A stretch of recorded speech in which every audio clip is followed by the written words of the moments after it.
हवा दरकार कि मु को मीटिंग रे थिबी को डबिंग रे थिबी को प्रोड्यूसर के सहित थिबी।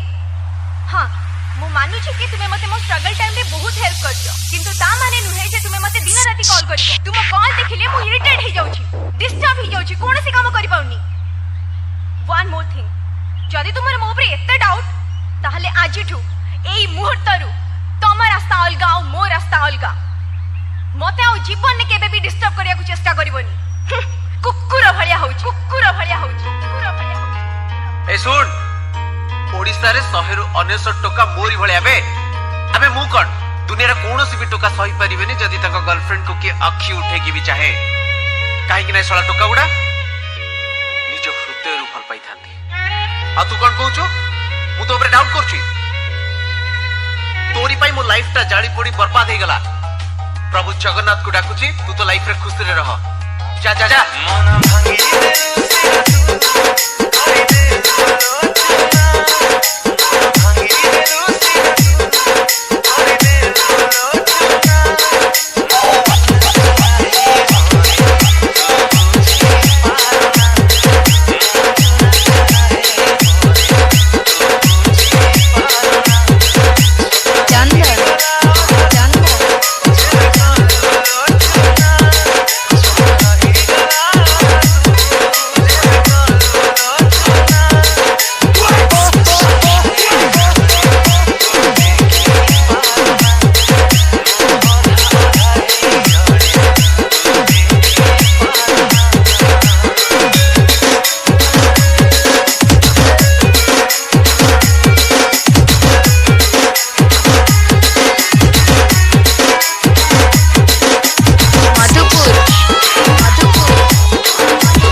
सर प्लीज कहतु तमें तुम कैरियर रे ध्यान दियो टंका हो झील आपे आपे तुम पछरे आस।